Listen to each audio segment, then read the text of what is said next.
आप सभी को जय मसीह की।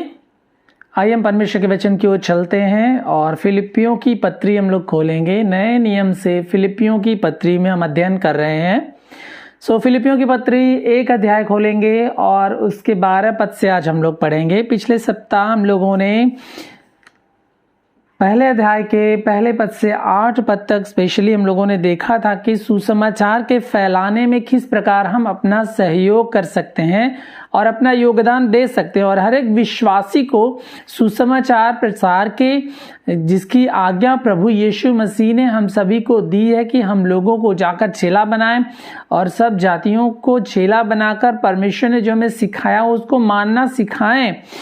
इसमें हर एक विश्वासी का कर्तव्य है, क्योंकि ये आज्ञाएं सभी के लिए दी गई हैं और हर एक व्यक्ति को जो प्रभु यीशु पर विश्वास करता है उसको सुसमाचार के कार्यों में सहभागी होना अवश्य है।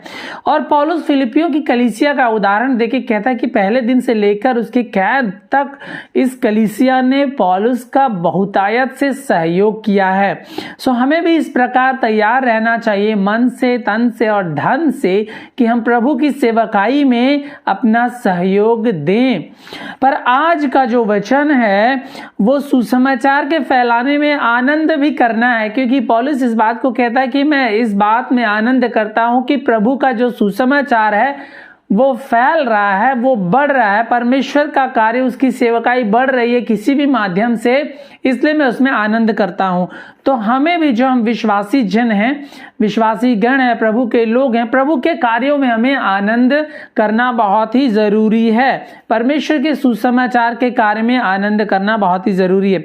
तो आइए हम इन वचनों को पढ़ेंगे 12 पद से, पहले अध्याय के 12 पद से 18 पद तक। फिलिपियों की पत्री एक अध्याय 12 पद से 18 पद तक।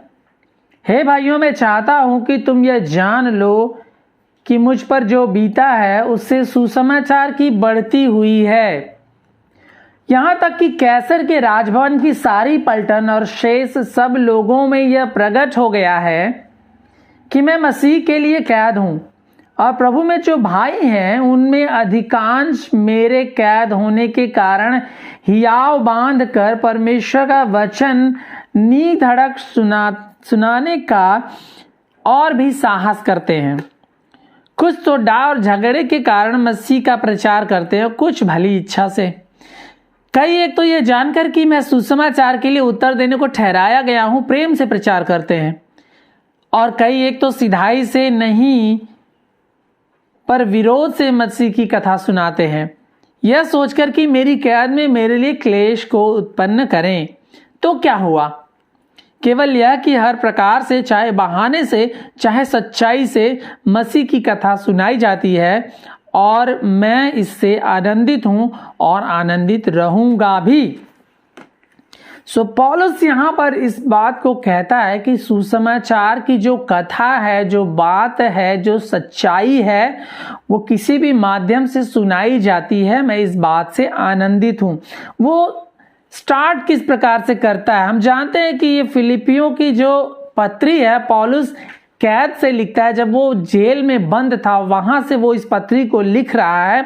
तो 12वें पद में वो स्ट्रेट फॉरवर्डली कह रहा है, हे भाइयों, मैं जानता हूं कि तुम यह जान लो, मैं चाहता हूं कि तुम ये जान लो कि मुझ पर जो बीता है उससे सुसमाचार की बढ़ती हुई। तो पौलुस अपने जीवन के बारे में कह रहा है उस कलीसिया को जो उससे बहुत ही अक्वेंटेड है, उसके बहुत घनिष्ठ हैं, करीबी हैं, जो उसकी सेवकाई में तन मन धन से उन लोगों ने अपने सहयोग को दिया था, सहभागिता जताई थी, दान भेजे थे, और अपनी कलीसिया से एल्डर्स को भेजकर पौलुस की सेवा टहल करी थी। उस कलीसिया को पौलुस कह रहा है कि तुम जानते हो मेरे बारे में, मेरे संघर्षों के बारे में, मेरे सताव के बारे में, कि जो कुछ मुझ पर बीता है उससे सुसमाचार की बढ़ती हुई है। तो पौलुस अपने दुख के बारे में बोल रहा है, अपने संघर्ष के बारे में बोल रहा है और अपने सताव के बारे में बोल रहा है कि किस प्रकार उस पर सताव आने की वजह से सुसमाचार की बढ़ती हुई है ना। कई लोग सोचते हैं हमारे समाज में, हम लोग भी शायद सोचते हो कि अगर हम पर सताव आएगा या सरकार हमारे विरोध में खड़ी हो जाएगी या लोगों को जेल में बंद करने लगेगी या एंटी कन्वर्जन बिल आ जाएगा। अभी कर्नाटका में एंटी कन्वर्जन बिल पास हुआ है और भारत के कई राज्यों में एंटी कन्वर्जन बिल पास हुआ, जहां आप फ्री होकर के आप लोगों को प्रचार नहीं कर सकते या आप पर दोष लगाया जाए कि आप लोगों को कन्वर्ट कर रहे हैं तो आप जेल जा सकते हैं।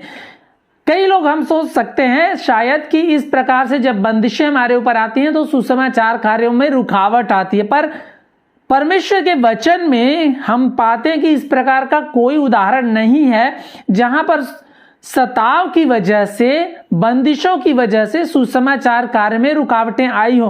परंतु उसके ऑपोजिट हम देखते हैं, उसके बदले हम पाते हैं कि जहां जहां सताव आया है प्रभु के लोगों पर और बंदिशें आई हैं, वहां पर सुसमाचार की ओर बढ़ती हुई है, हिस्टोरिकली बहुत ही बढ़ती हुई है। हम पाते हैं प्रेरितों के काम से 5वें अध्याय से लेकर जब प्रेरितों के ऊपर बंदिशें लगाई जाने लगी, उनको जेल खाने में बंद किया जाने लगा। 5 अध्याय, 6 अध्याय, 7 अध्याय जहां पे पतरस और यूहन्ना को पकड़ा गया। फिर 6वें और 7वें अध्याय में पाते हैं स्तिफनस को पकड़ा गया और उसको मार दिया गया। फिर 8वें और 9वें अध्याय से हम पाते कि सब चेले जो है तितर बितर होकर के दूसरे प्रांतों में जाने लगे और पौलुस जिसका नाम शाऊल था वो सताने लगा कलीसिया को, कलीसिया तितर बितर हो गई। और पौलुस खुद जब वो विश्वास में आया तो उसके ऊपर अपना खुद सताव उसने झेला, यहूदियों के द्वारा, रोमियों के द्वारा, बैंडिट्स के द्वारा। पौलुस ने जो सताव झेला है उससे वो कह रहा है कि इसकी वजह से सुसमाचार में कहीं भी रुकावट नहीं आई है। तो इस प्रकार का माइंडसेट हमें नहीं रखना चाहिए कि अगर सताव आएगा तो सुसमाचार का कार्य रुक जाएगा या प्रभु की कलीसिया का काम रुक जाएगा। ऐसा कतई नहीं होता है, क्योंकि कलीसिया परमेश्वर की है, सुसमाचार प्रभु का है। और प्रभु ने कहा कोई भी शैतान के फाटक मेरी कलीसिया पर प्रबल नहीं होंगे तो नहीं होंगे। तो पौलुस यहां कह रहा है कि जो कुछ मुझ पर बीता है उससे सुसमाचार की बढ़ती हुई है।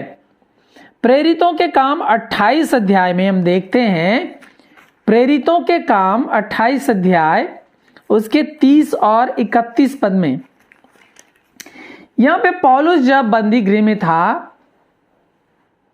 हाउस अरेस्ट जिसको बोलते हैं, वहां पे पौलुस पूरे 2 वर्ष अपने भाड़े के घर में रहा और जो उसके पास आते थे उन सब से मिलता रहा और बिना रोक टोक बहुत निडर होकर परमेश्वर के राज्य का प्रचार करता और प्रभु यीशु मसीह की बातें सिखाता रहा। जब पौलुस रोम में था, बंद था, हाउस अरेस्ट में था, वहां भी पौलुस 2 साल तक कंटिन्यूअसली लगातार जो उसके पास आते थे उन सबसे कह रहा कि लोगों से वो मिलता रहा।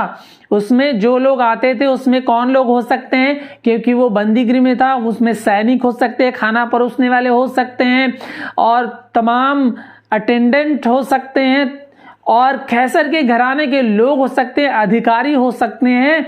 तो पौलुस कह रहा है कि जो जो लोग उसके पास आते थे उन सब से वो मिलता रहा और बिना रोक टोक बहुत निडर होकर परमेश्वर के राज्य का प्रचार करता रहा और यीशु मसीह की बातें सिखाता रहा।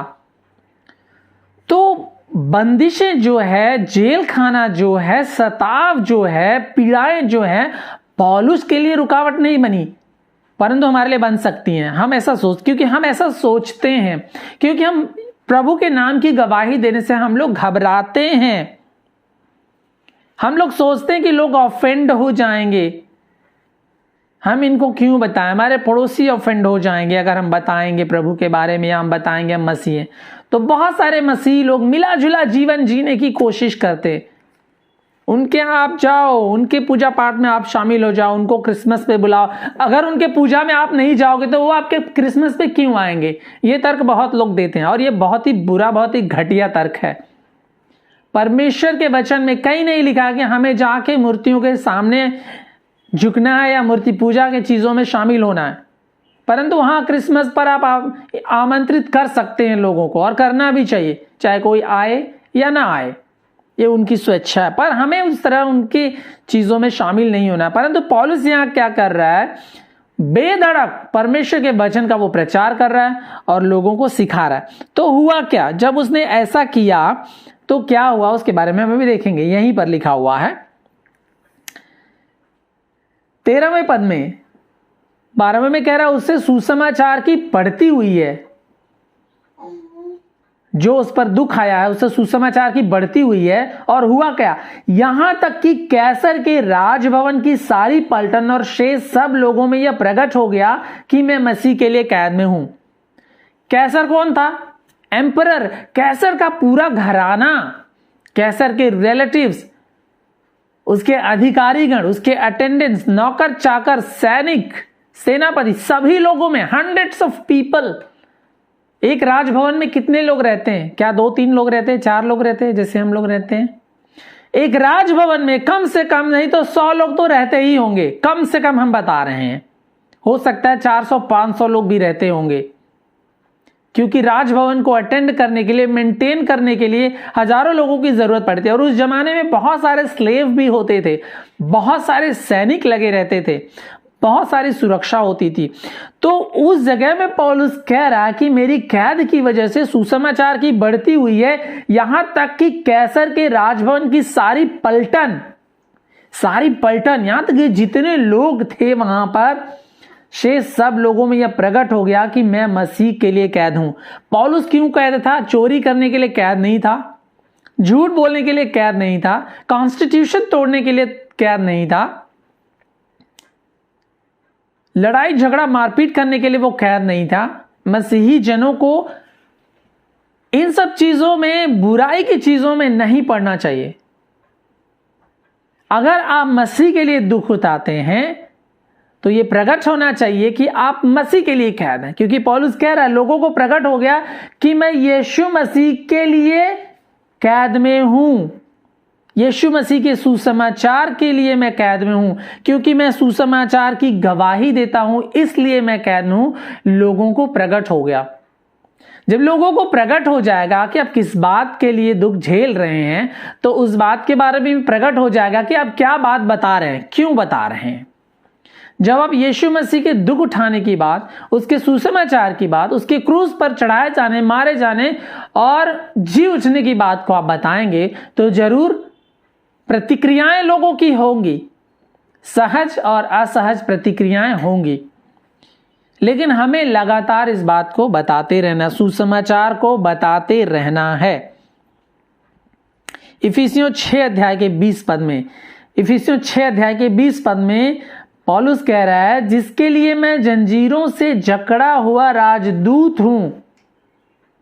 वो कह रहा तुम मेरे लिए प्रार्थना करो कि मैं प्रबलता के साथ बोलूं, सुसमाचार का जो भेद है उसको मैं बताऊं, क्योंकि मैं सुसमाचार के लिए ही जंजीरों में जकड़ा हुआ हूं। सुसमाचार के लिए पौलुस जंजीरों में जकड़ा गया है। और फिलिपियों के 4 अध्याय के 22 पद में वो कह रहा है, सब पवित्र लोग विशेष करके जो कैसर के घराने के हैं तुमको नमस्कार कहते हैं। अच्छा, उसने, वो कैद में है, वो बोल्डनेस के साथ सुसमाचार प्रचार कर रहा है। लोगों को पता भी चल गया कि पौलुस सुसमाचार की गवाही के लिए, यीशु के नाम के लिए वो कैद में है। और हुआ क्या, कैसर के घराने के बहुत सारे लोगों ने विश्वास कर लिया। हालेलुया। जब हम गवाही देते हैं मित्रों, तो बहुत सारे लोग आपका विरोध करेंगे, परंतु उसमें कई लोग विश्वास भी कर सकते हैं और करेंगे। सुसमाचार क्या है, उद्धार पाने वालों के लिए सामर्थ है, परंतु नाश होने वालों के लिए क्या है, ठोकर का कारण है।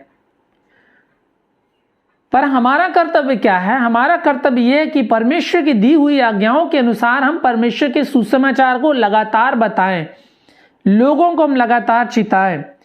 तो पौलुस की लगातार गवाही के द्वारा, जो उसने प्रेरितों 28 अध्याय में लिखा हुआ कि लगातार उसने सुसमाचार सुनाया और यीशु की शिक्षाओं को वो सिखाता रहा 2 साल तक, उसके मारे जाने से पहले तक।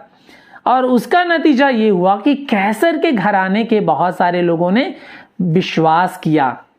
और फिलिप्पी में हम जानते हैं, जब वो फिलिप्पी में था, प्रेरितों 16 अध्याय में हम देखते हैं कि जेलर ने ऑलरेडी विश्वास कर लिया था और उसके घराने ने ऑलरेडी विश्वास कर लिया था। तो वहां एक मंडली ऑलरेडी थी और वहां मंडली बढ़ रही थी। लेकिन जरूरत क्या है कि हमें सुसमाचार को लगातार बताने की जरूरत है। और ये कार्य सिर्फ ये नहीं कि जो सेवा के लिए बुलाया गया हो, जिसने 4 साल की ट्रेनिंग करी हो, जिसने बीटीएच किया हो, वही जाके सुसमाचार सुनाएगा और वही उसी को करना। जिसने ऑर्डिनेशन लिया हो या जो किसी खास संस्था या चर्च प्लांटिंग मिशन एजेंसीज में काम करता हो, उसको ही सुसमाचार सुनाना। ये तो नहीं कहा प्रभु यीशु मसीह ने। प्रभु ने कहा तुम जाओ और मेरे नाम से लोगों को क्या करो, चेला बनाओ, सारी जातियों को चेला बनाओ, और जो कुछ मैंने बताया उसे तुम उन्हें मानना सिखाओ। उसमें ये नहीं कहा कि किसको एक पर्टिकुलर ग्रुप के लोग ही कर सकते हैं, क्वालिफाइड लोग ही कर सकते हैं। अगर आपने यीशु मसीह पर विश्वास किया है तो उसके सुसमाचार को आप लोगों को बताएं, क्योंकि यीशु मसीह ने मत्ती 10 अध्याय के 32 पद में कहा है कि अगर तुम मनुष्यों के सामने मुझे मान लोगे, मानना का मतलब क्या, एक्नॉलेज कर लोगे कि यीशु ही परमेश्वर है, मार्ग सच्चाई और जीवन यीशु ही है, उसको छोड़ कोई दूसरा मार्ग है ही नहीं। पापों की प्रायश्चित के लिए सिर्फ यीशु मसीह ने क्रूस पर हमारे लिए अपने खून को बहाया और अपने पापों से पश्चाताप करने के द्वारा हमें हमारे पापों की क्षमा मिलती है, जो यीशु के द्वारा हमें मिलती है। इन बातों को जब आप मान लेंगे लोगों के सामने, तो प्रभु कहता है मैं भी तुम्हें अपने पिता के सामने मान लूंगा। इसका मतलब क्या है, लोगों के सामने आपने अपने जीवन की, अपने उद्धार पाने की गवाही जो आपको यीशु के द्वारा मिली है बताएं। आपकी गवाही सुसमाचार नहीं है, परंतु किस प्रकार परमेश्वर ने आपको यीशु के लहू के द्वारा छुड़ाया है। सुसमाचार की गवाही के द्वारा किस प्रकार परमेश्वर ने आपके पापों को क्षमा किया, आपको अनंत जीवन दिया, आपको नई सृष्टि बनाया और परमेश्वर से आपका मेल मिलाप कर लिया है और अब आप पर दंड की आगे ना परमेश्वर की संतान बन गए हैं और उस अनंत जीवन के वारिस बन गए, जिसको प्रभु यीशु मसीह के द्वारा में मिलती है। इन बातों को अगर आप मान लेते, लोगों के सामने बताते हैं, तो प्रभु कहता है मैं भी तुम्हें अपने स्वर्गीय पिता के सामने मान लूंगा, एक्नॉलेज करूंगा।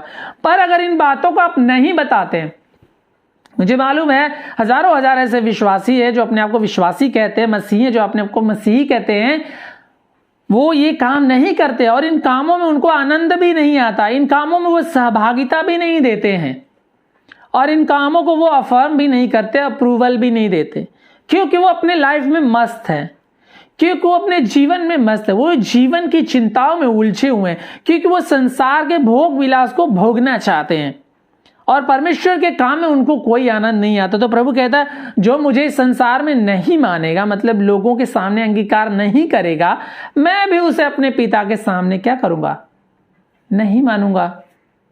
As simple as that. Yeshu Masih ने कहा मुझे यहां तुम मान लो, मैं वहां तुमको मान लूंगा, अगर मुझे यहां नहीं मानोगे तो मैं भी तुम्हें वहां नहीं मानूंगा। 5 तोड़े 3 तोड़े और 1 तोड़े का हमने उदाहरण सुना है, कई बार हमने बताया। तो जो प्रभु ने आपको दिया है, अगर उसको आप इस्तेमाल नहीं कर रहे हैं, उसको आपने डब्बे में बंद कर दिया है कि अंत के दिन मैं उसको खोद कर निकाल लूंगा, तो ये कभी नहीं होगा। प्रभु कहेगा हे निकम्मे, मेरे सामने से तुम निकल जाओ। तो हमें निकम्मा बनकर नहीं रहना है, परंतु हमें यूजफुल बनना है परमेश्वर के राज्य के लिए, क्योंकि हम जानते हैं परमेश्वर ने हम सबों को बहुत कुछ दिया है, शारीरिक रूप से, आत्मिक रूप से, as a family, as a community of believers. परमेश्वर ने हमें बहुत कुछ दिया और हमें परमेश्वर को भी देना है, कलीसिया के थ्रू, सेवकाई के थ्रू, प्रार्थनाओं के थ्रू, दान और दशमांशों के थ्रू देना है। तो पौलुस कह रहा है मेरी गवाही के द्वारा, मेरे सुसमाचार सुनाने के द्वारा क्या हुआ, मेरे दुखों के द्वारा जो कुछ मुझ पर बीता है, सुसमाचार की बढ़ती हुई है और कैसर के घराने की सारी पलटन, राजभवन, रॉयल फैमिली में, सारे पलटन में ये प्रकट हो गया कि मैं मसीह के लिए कैद में हूं और इस पुस्तक के फिलिपियों के आखिरी अध्याय में वो कैसर के घराने के लोगों की तरफ से नमस्कार भी कहता है। बहुत सारे लोग कन्वर्ट हो गए, प्रभु पर विश्वास कर लिया। हमें परमेश्वर के नाम की गवाही देना कभी भी नहीं छोड़ना चाहिए। लगातार परसिस्टेंटली हमें प्रभु के नाम का प्रचार करना चाहिए, सुसमाचार का प्रचार करना चाहिए।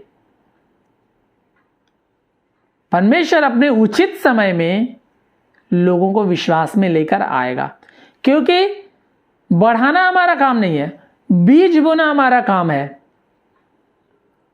वाटरिंग करना हमारा काम है, लेकिन बढ़ती कौन देगा? जैसे पौलुस कहता है कुरिन्थियों में, उद्धार कौन देगा, विश्वास कौन पैदा करेगा, नया जन्म कौन देगा? वो परमेश्वर करेगा। लेकिन सुसमाचार प्रचार, वचन का प्रचार, शिक्षाओं का प्रचार आपको और हमको ईमानदारी के साथ, मेहनत के साथ करना है। आगे फिलिपियों 1 अध्याय 14 पद। तो हमने देखा कि सताव के द्वारा सुसमाचार की बढ़ती होती है, सुसमाचार की कभी घटती नहीं होती है। और यह उदाहरण हमने प्रेरितों की पुस्तक में बखूबी देखा है कि किस प्रकार सताव आया तो सुसमाचार की बढ़ती हुई, पौलुस पर सताव आया तो सुसमाचार की बढ़ती हुई।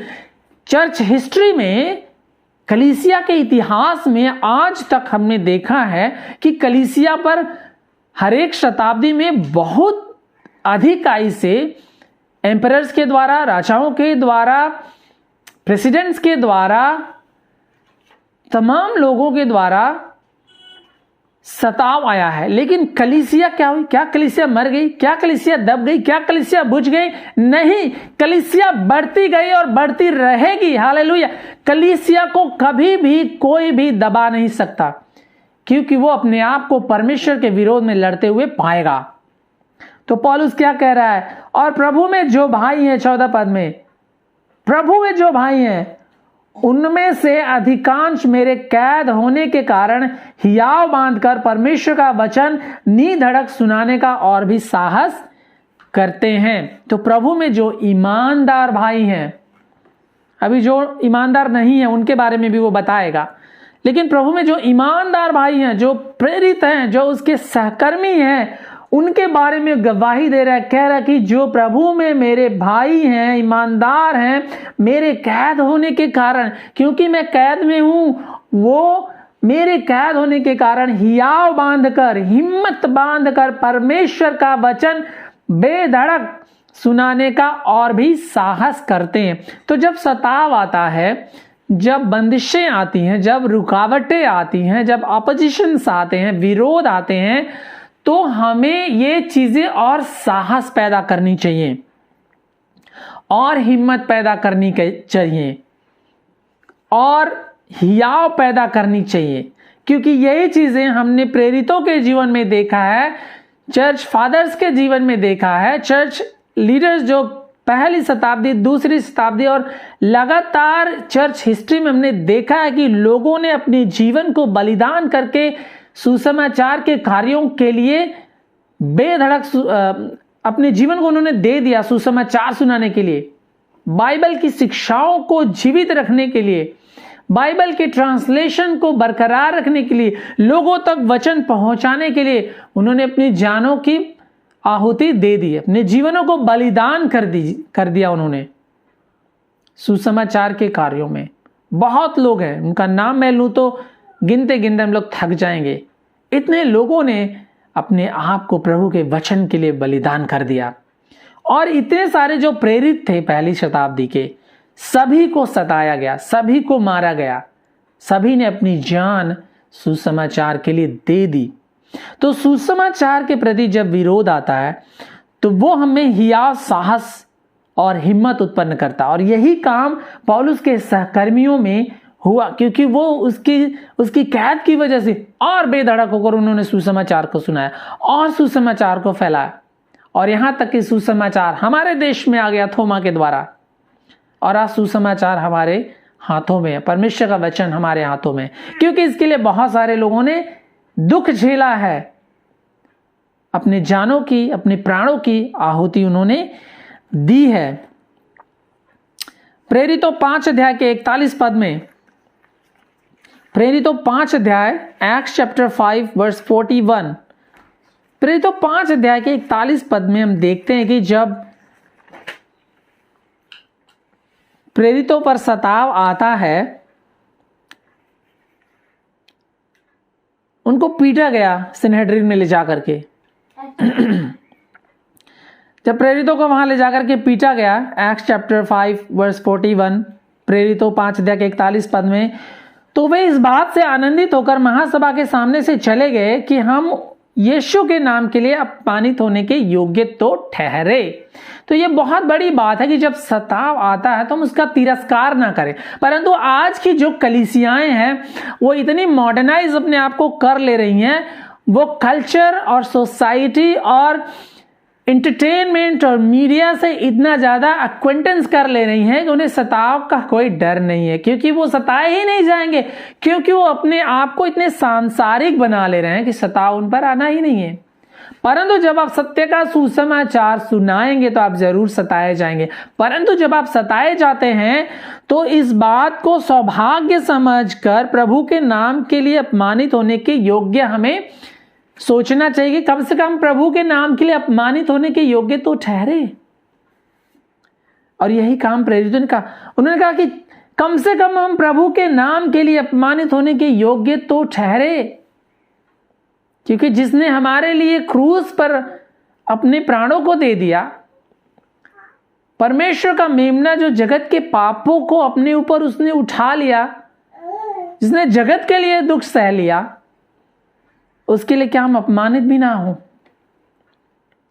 और ये कोई बुरी बात नहीं है। परमेश्वर के नाम के लिए अगर आप अपमानित होते हैं तो ये लज्जित होने वाली बात नहीं है, बुरी बात नहीं है, खराब बात नहीं, इसको आप सौभाग्य समझ सकते हैं। मत्ती 5 अध्याय के 10 और 10 से 12 पद में, मैथ्यू चैप्टर 5 वर्स 10 to 12, उसमें प्रभु यीशु मसीह क्या कहते हैं धन्य वचन में, मत्ती 5 अध्याय में, कि धन्य है वे जो धर्म के कारण सताए जाते हैं। धन्य है वे जो धर्म के कारण सताए जाते हैं, क्योंकि स्वर्ग का राज्य उन्हीं का है। हालेलुया। प्रभु ने कहा धन्य वे जो धर्म के कारण सताए जाते हैं। तो अगर आप यीशु के नाम के कारण आपने सताव झेला है या सताए जाते हैं या अपमानित किए जाते हैं तो आप धन्य हैं, क्योंकि स्वर्ग का राज्य आपका है। बंधु मित्र, स्वर्ग का राज्य आपका है, क्योंकि आप यीशु के नाम के कारण सताए जाते हैं। क्या आपको मालूम है, अगर आप प्रकाशित वाक्य की पुस्तक पढ़ें तो वहां परमेश्वर के सिंहासन के नीचे बैठे हुए लोग जो पुकार हैं वो कौन है? परमेश्वर के वेदी के नीचे जो बैठे लोग हैं, जो अपने प्राणों के, जो अपने खून के बहाए जाने के लिए चिल्ला रहे कि उसका पलटा परमेश्वर लेगा। कौन है वो लोग? प्रभु के नाम के कारण सताए हुए लोग हैं। प्रभु के नाम के लिए जो मार्टियर, जो बलिदान हो गए, वो लोग हैं। स्वर्ग का राज्य उन्हीं का है। वो कहां बैठेंगे? परमेश्वर की भस्म में, परमेश्वर के एकदम पास में वो होंगे, परमेश्वर के वेदी के पास में, उसके सिंहासन के पास में सताए हुए लोग होंगे। तो जो लोग सताए जाते हैं प्रभु के नाम के लिए, अपने आप को तुच्छ ना समझे, परंतु अपने आप को धन्य समझें। कम से कम इस योग्य परमेश्वर ने हमें और आपको ठहराया कि उसके नाम के लिए हम अपमानित हो रहे हैं। और क्या कहता? धन्य हो तुम जब मनुष्य मेरे कारण तुम्हारी निंदा करें और सताएं और झूठ बोलकर तुम्हारे विरोध में सब प्रकार की बुरी बातें कहें, तब आनंदित और मगन होना, क्योंकि तुम्हारे लिए स्वर्ग में बड़ा फल है। इसलिए कि उन्होंने उन भविष्यवक्ताओं को जो तुमसे पहले थे इसी रीत से सताया था। स्वर्ग में बड़ा फल है। जो सताए जाते हैं उनके लिए बड़ा फल है। रोमियो 5 अध्याय, 2 कुरिन्थियों 12 अध्याय 10 पद में पौलुस इसी बात को कहता है कि क्लेशों में हमें धीरज धरना। पहला पत्रस 4 अध्याय के 16 पद में सताए जाने के लिए लज्जित ना हो। पत्रस भी कहता है अगर तुम सताए जाते हो मसीह के कारण तो लज्जित ना हो, आनंद करो इस बात में। तो पौलुस कह रहा है कि मेरी कैद की वजह से, मेरे दुखों की वजह से, मेरे क्लेशों की वजह से सुसमाचार की बढ़ती हुई है और बहुत सारे लोगों ने विश्वास किया है और प्रभु में जो मेरे भाई हैं, मेरे सहकर्मी हैं, उन्होंने हियाव बांधकर बेधड़क सुसमाचार सुनाने का काम किया है। साहस के साथ ये काम उन्होंने किया है। परंतु 15 पद से आगे वो कहता है, कुछ तो डाह और झगड़े के कारण मसीह का प्रचार करते हैं। परंतु ऐसे बहुत सारे लोग हैं जो डाह की वजह से, झगड़े की मंशा से और प्रतिस्पर्धा की मंशा से क्या करते हैं, सुसमाचार प्रचार करते हैं और भली इच्छा से वो नहीं करते हैं। आत्मिक, धार्मिक और भली इच्छा से वो नहीं करते हैं, परंतु दूसरे ही मोटिव से करते हैं। और जब दूसरे मोटिव से, दूसरी इच्छा से हम करते हैं सुसमाचार का प्रचार, जिसमें बहुत सारे झूठे शिक्षक पाए जाते हैं, तो हम प्रभु का काम नहीं करते होते हैं, परंतु हम अपना ही काम करते होते हैं, हम अपने काम बनाने में लगे होते हैं। तो पौलुस कह रहा है वो झगड़े के कारण, डाह के कारण, प्रतिस्पर्धा के कारण मसीह का प्रचार करते हैं और कुछ भली इच्छा से वो नहीं करते हैं कि लोग उद्धार पाए। ऐसी कलीसियाएं भी हमने देखा है, ऐसे लोगों को भी हमने देखा है अपनी आंखों के सामने। और अपने पुराने समय में हमने देखा कि बहुत सारे लोग जो हमारे मित्र हुआ करते थे, जिनसे हम बातें किया करते थे, उन्हें लोगों के उद्धार से, मन फिराव से, चेलेपन से, उनके मसीही जीवन, उनके आत्मिक जीवन, प्रभु के साथ उनकी चाल क्या, उनसे कोई मतलब नहीं था। परंतु वो यही चाहते थे कि लोग उनके साथ कलीसिया में आए, उठे बैठे, दान दे, खाना पीना खाएं, चाय पिए और चले जाएं। उनके पास नंबर्स है, उनके पास लोग हैं, वो काउंट कर सकते हैं कि हमारे पास लोग हैं ट्रेनिंग के लिए, हमारे पास लोग हैं इतने चर्च में आने के लिए। परंतु कितने लोगों ने उद्धार पाया? क्या आपने उनके साथ बैठकर सुसमाचार शेयर किया? क्या आपने उनको बताया कि पापों की क्षमा क्या होती? क्या आपने उनको बताया कि आप पाप में जीवन जी रहे, आपको मन फिराना आवश्यक है? यीशु के पीछे चलने का अर्थ क्या है? अपना क्रूस उठाने का अर्थ क्या है? इन सब बातों से बहुत सारी कलीसियाएं परे हैं। सिर्फ आकर के गीत गा लेना, एक धमाकेदार मोटिवेशनल मैसेज सुन लेना, आशीष वचन ले लेना ही काफी नहीं है। ऐसा बहुत सारे लोग करते हैं और वहां भीड़ भी पहुंच जाती है। परंतु उस भीड़ को क्या आपने सुसमाचार सुनाया? किस प्रकार अच्छी मनसा से सुनाया, या प्रतिस्पर्धा की मनसा से, या गेन की मनसा से, लाभ पाने की मंशा से आपने सुसमाचार सुनाया, या कुछ और ही सुनाया? कहानियां सुनाई, दृष्टांत सुनाए, बहुत सारी बातें सुनाई, गवाहियां सुनाई, मूवीज दिखाए, कार्यक्रम किए, परंतु क्या आपने सचमुच में उनको कन्विक्शन के साथ सुसमाचार सुनाया? तो पौलुस कहता है भली इच्छा से नहीं, परंतु दूसरी इच्छा से बहुत सारे लोगों ने सुसमाचार सुनाया। कई, एक तो यह जानकर कि मैं सुसमाचार के उत्तर के देने के लिए ठहराया गया हूं, प्रेम से प्रचार करते हैं। बहुत सारे लोग अच्छी मनसा से प्रचार करते, प्रेम से प्रचार करते हैं, और कई तो सिधाई से नहीं परंतु विरोध से मसीह की कथा सुनाते हैं, यह सोचकर कि मेरी कैद में मेरे लिए क्लेश को उत्पन्न करें। तो बहुत सारे लोग कंपटीशन की भावना से भी और एक दूसरे को नीचा दिखाने की मंशा से भी कर सकते हैं ये काम, और ऐसा करते हैं लोग। तभी पौलुस कह रहा है, क्योंकि पौलुस के समय में ऐसा लोग कर रहे थे और पौलुस की अपनी प्रेरिताई के बारे में प्रश्न चिन्ह लगा रहे थे। और अब जानते हैं कि पौलुस कई पत्रियों में लिख करके अपनी प्रेरिताई के बारे में प्रमाण दे रहा है कि मैं ऐसा वैसा आदमी नहीं हूं, प्रभु यीशु मसीह ने खुद मुझे दर्शन दिया और मैं प्रभु का प्रेरित हूं, क्योंकि मैंने प्रभु को देखा है। और प्रभु यीशु मसीह ने खुद मुझे यह मैंडेट दिया है कि मैं जाके अन्य जातियों के बीच में उसके सुसमाचार प्रचार को करूं और उस दुख को उठाऊं जिसके लिए प्रभु ने मुझे चुना है। लेकिन कई लोग क्या करते हैं, पौलुस कहता है कि विरोध के कारण मसीह की कथा सुनाते हैं और सोचकर कि मेरी कैद के लिए मुझको क्लेश उत्पन्न करें और मुझे नीचा दिखाएं।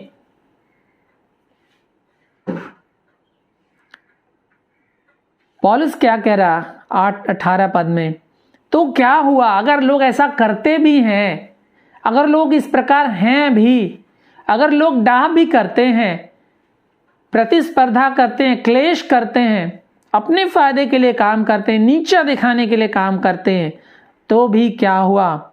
पौलुस इससे डिस्टर्ब नहीं है, उससे हताश नहीं है, पर कह रहा है कि केवल यह कि हर प्रकार से, चाहे बहाने से चाहे सच्चाई से, मसीह की कथा सुनाई जाती है और मैं इसमें आनंदित हूं और मैं आनंदित रहूंगा। सबसे बड़ा एम जो है, उसका गोल क्या है पौलुस का, कि परमेश्वर के सुसमाचार की बात लोगों तक पहुंचनी चाहिए। परमेश्वर के सुसमाचार की गवाही लोगों को मिलनी चाहिए, और अगर वो मिल रही है, लोगों तक पहुंच रही है किसी भी माध्यम से, तो पौलुस कहता है मैं इस बात से आनंदित हूं कि प्रभु के वचन का प्रचार हो रहा है, प्रभु के नाम का प्रचार होगा, लोग प्रभु के बारे में जान रहे हैं। मैं इस बात से आनंदित हूं और आनंदित रहूंगा भी। तो पिछले संदेश में हमने देखा कि पौलुस इस बात को कह रहा है कि हमें प्रभु के सुसमाचार के कार्य को फैलाने में सहयोग करना है।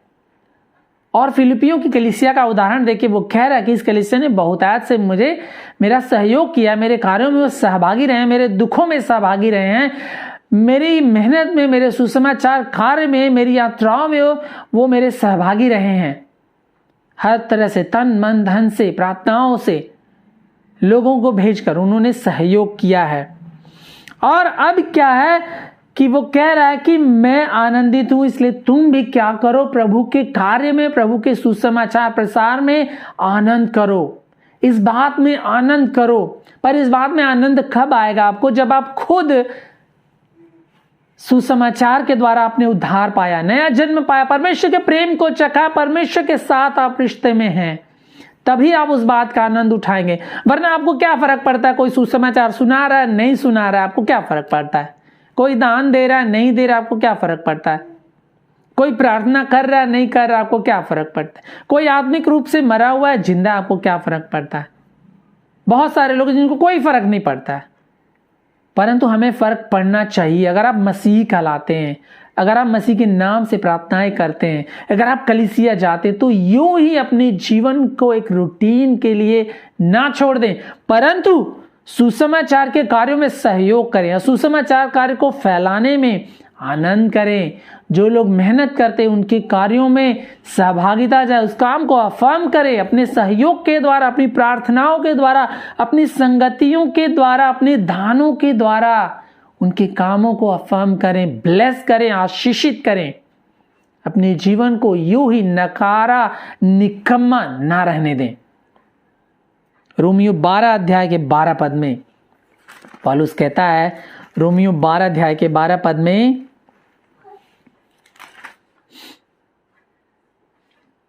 आशा में आनंदित रहो, क्लेश में स्थिर रहो, प्रार्थना में नित्य लगे रहो।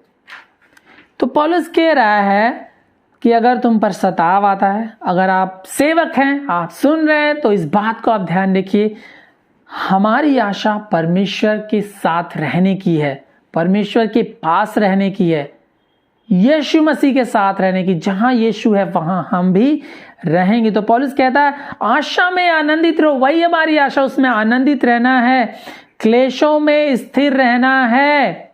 जब आपके पास क्लेश होता है तो स्थिर रहना है और प्रार्थना में नित्य लगी रहना है। दूसरा कुरिन्थियों 6 अध्याय का 1 से 10 पढ़ना बहुत ही जरूरी है, इसको हम पढ़ेंगे और खत्म करेंगे। दूसरा कुरिन्थियों 6 अध्याय का 1 से 10 पद, इसमें पौलुस अपने दुख के बारे में बता रहा है और बहुत ही बखूबी बता रहा है। इस बात को हम ध्यान कर ले जो हम सेवक हैं।